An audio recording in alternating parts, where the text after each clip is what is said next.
अभिवादन स्वीकार कीजिए ब्रजेश मिश्रा का और आप देखना शुरू कर चुके हैं द डिबेट। बहनों भाइयों, जब एनडीए और इंडिया अलायंस की लड़ाई दिनों दिन गहरी और तेज होती जा रही हो, उस वक्त एक पॉलिटिकल पार्टी है जो चर्चा से बाहर है, लेकिन उसकी यूपी में भूमिका बड़ी महत्वपूर्ण है। बहुजन समाज पार्टी, मायावती। मायावती का क्या पॉलिटिकल मूव होगा?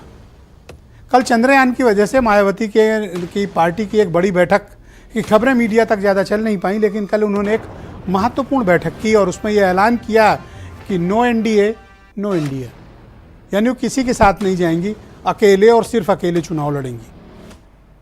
और उन्होंने अपने भतीजे आकाश आनंद के कंधे पे हाथ रख के आगे भी बढ़ाया। मैसेज साफ है, लीडरशिप की सेकंड कमांड। तो बहुजन समाज पार्टी इस बार क्या करने वाली है? और विपक्ष में अब जब तीन मोर्चे बन गए हों, इंडिया, एनडीए और मायावती, उनकी भूमिका को नज़रअंदाज नहीं किया जा सकता। उनके कारणों का आज हम विश्लेषण करेंगे कि अपोजिशन के पास क्या स्ट्रेंथ है, रूलिंग पार्टी के पास क्या स्ट्रेंथ है और मायावती क्या करने वाली है। क्योंकि उत्तर प्रदेश की राजनीति में इस बार सबका पॉलिटिकल मूव बहुत ही दिलचस्प है। आज की चर्चा इसी विषय पर। बहन भाई, उत्तर प्रदेश की राजनीति में बहुजन समाज पार्टी को स्टडी कर पाना, उसको पढ़ना और उसको समझना एक शोध का विषय है। मायावती और उनके पॉलिटिकल मूव को डिकोड कर लेना भी बहुत बड़ी बात होती है।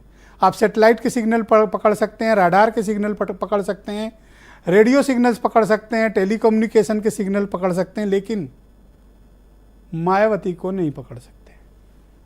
उनका क्या पॉलिटिकल मूव होगा, इसके बारे में समझना बहुत मुश्किल होता है। फिलहाल उनका मूव यह है कि वो किसी के साथ नहीं है, न एनडीए के साथ हैं न इंडिया के साथ हैं। तो मायावती क्या करेंगी? किसको नुकसान पहुंचाएंगी, किसको फायदा पहुंचाएंगी और खुद की पार्टी को कहां ले जाएंगी? यह ऐसा फैक्टर बहनों भाइयों जिसकी सार्वजनिक चर्चा नहीं होती है, लेकिन पॉलिटिकल चीज़ों में और जब सार्वजनिक जीवन में हम हों तो हर विषयों की इस तरह की चर्चा होनी चाहिए। मायावती क्या चाहती हैं? यह ऐसा सवाल है जिसका जवाब हर पॉलिटिकल पार्टी, हर उनका अपोनेंट अपने अपने मुताबिक देता है। खुद मायावती क्या चाहती हैं? 2007 में जो पार्टी उत्तर प्रदेश में सभी मिथक को तोड़ते हुए, सभी राजनीतिक समीकरणों को ध्वस्त करते हुए, सोशल इंजीनियरिंग और पॉलिटिकल इंजीनियरिंग के नए फार्मूले के साथ उत्तर प्रदेश की राजनीति में बम्पर एंट्री की हो, ग्रैंड एंट्री, और 2007 में मायावती के ही समय से शुरू हुआ वक्त आज भी कायम है, जब बहुमत की सरकारों का दौर उत्तर प्रदेश में शुरू हुआ है। कुछ राजनीतिक सच्चाइयां जिन्हें हमें स्वीकारनी भी होंगी। मायावती उस दौर की राजनीति की चैंपियन रही हैं जब उत्तर प्रदेश में अस्थिर सरकारों का दौर होता था, कानून व्यवस्था को लेकर बड़े सवाल होते थे, लेकिन मायावती ने सभी मिथक को तोड़ते हुए 2007 में जो मेजॉरिटी पाई, वो पार्टी का स्वर्णिम काल रहा है। तो 2007 से लेकर 2012 तक हुकूमत करने वाली पार्टी 12 साल में ऐसा क्या हो गया कि वो पार्टी आज अपने सबसे दुर्दिन के दौर में गुजर रही है, जब उसके पास महज उत्तर प्रदेश की असेंबली में एक विधायक बचा हो। लेकिन बहनों भाइयों, किसी को राजनीति में हल्का करके मत देखिए। सबसे खराब दौर के बावजूद मायावती के पास 12.5% वोट हैं, 12.5% वोट शेयर, और ये लास्ट असेंबली इलेक्शन में दर्ज हुआ है। और पार्लियामेंट इलेक्शन जब समाजवादी पार्टी के साथ लड़कर मायावती आई, 10 मेंबर ऑफ पार्लियामेंट आज भी उनके पास हैं, 10। तो मायावती का आप पॉलिटिकल मूव क्या होगा, इसमें कोई दो राय नहीं है कि जो भी नीतियां बहुजन समाज पार्टी की मौजूदा दौर में रही हों, पिछले 12 सालों में, 13 सालों में सिर्फ पतन पतन और पतन की राह पर है बहुजन समाज पार्टी।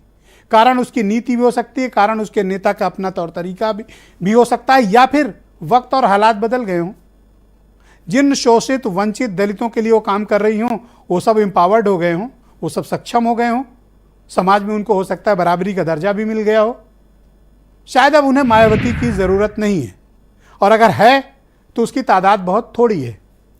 या फिर मायावती वक्त रहते अपने समाज के लोगों के संदेश को डिकोड नहीं कर पाई।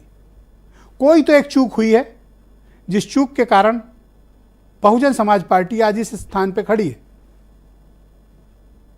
यूपी में दो पार्टियां देखते देखते रसातल में चली गई। पहले कांग्रेस गई, उसके बाद बहुजन समाज पार्टी। अब यहाँ बाइपोलर चुनाव है, या बीजेपी के साथ या समाजवादी पार्टी और उसके अलायंस के साथ। दो ही दल की राजनीति उत्तर प्रदेश में बची है, बाकी सब हाशिए पर लग चुके हैं। इसलिए मैं कहता हूं तीसरे अलायंस जैसी कोई मोर्चा फिलहाल बनेगा इसकी संभावना कम है। लेकिन हमें 12.5% वोट शेयर वाली मायावती को भी हल्के में नहीं लेना चाहिए, किसी को नहीं लेना चाहिए। तो अगर मायावती अकेले लड़ेंगी जैसा कि उन्होंने ऐलान किया है, और आकाश आनंद को वो जिस रफ्तार से आगे बढ़ा रही हैं, ये तो तय है कि वो आगे चलकर पार्टी की कमान संभालेंगे। लेकिन क्या आकाश आनंद कोई करिश्मा कर पाएंगे? लेकिन यूपी में उनकी सक्रियता 0 है, उन्हें अदर स्टेट्स में लगाया गया है। तो मायावती ने जब कहा कि सब प्रत्याशी लड़ाएंगे तो इससे फायदा किसको होगा, नुकसान किसको होगा? और बहुजन समाज पार्टी क्या गिरती हुई अपनी पॉलिटिकल साख को ऊपर ला पाएगी? बहन भाइयों, ये बहुत ही शोध का विषय है। मैं फिर कहता हूं कि बहुजन समाज पार्टी पर पूरी एक रिसर्च होनी चाहिए। जो भी राजनीतिक विज्ञान के विद्यार्थी हैं, शोधार्थी हैं, वो पढ़ें एक मूवमेंट से खड़ी हुई पार्टी कैसे पीक पे गई और कैसे देखते देखते धड़ाम हो गई। न वो समाज बदला है, न वो पीढ़ी बदली है, न वो विचार बदले हैं। तो ऐसा क्या हुआ कि बहुजन समाज पार्टी हाशिए पे लग गई है? इस पर व्यापक चिंतन की जरूरत है, सोचने की भी जरूरत है। उन गलतियों पर से भी पर्दा हटाने की जरूरत है जिनके चक्कर में ये सब हुआ।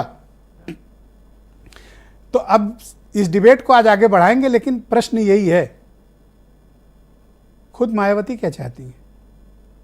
आप कुछ स्टेटमेंट सुनिए। आज की डिबेट बड़ी दिलचस्प है। देखिए, मायावती का ये अपना फैसला है कि वो किससे लड़ गए, पर पिछला 2019 का चुनाव मिलके भी लड़ा था, गठबंधन ने मिलके भी लड़के देख लिया। भारतीय जनता पार्टी का गठबंधन जनता के साथ है और जनता भारतीय जनता पार्टी को प्यार कर रही है। मायावती जी अलायंस में जाने के लिए इतना ज्यादा कंफ्यूज क्यों हैं, ये बात समझ से परे है। आज जब हिंदुस्तान को इंडिया अलायंस को, इंडिया परिवार को जब आदरणीय मायावती जी की जरूरत है, तो वो क्लियरिटी के साथ इंडिया अलायंस के साथ आना क्यों नहीं चाहती हैं? और मैं समझता हूं कि उनका ये कहीं ना कहीं इस तरीके का इशारा ये दर्शाता है कि कहीं ना कहीं वो एनडीए की मदद तो नहीं कर रही है।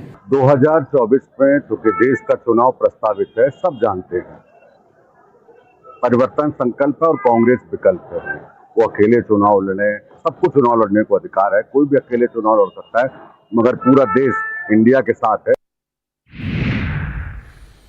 तो बहनों भाइयों, आज की परिचर्चा को आगे बढ़ाते हैं। बहुजन समाज पार्टी के फॉर्मर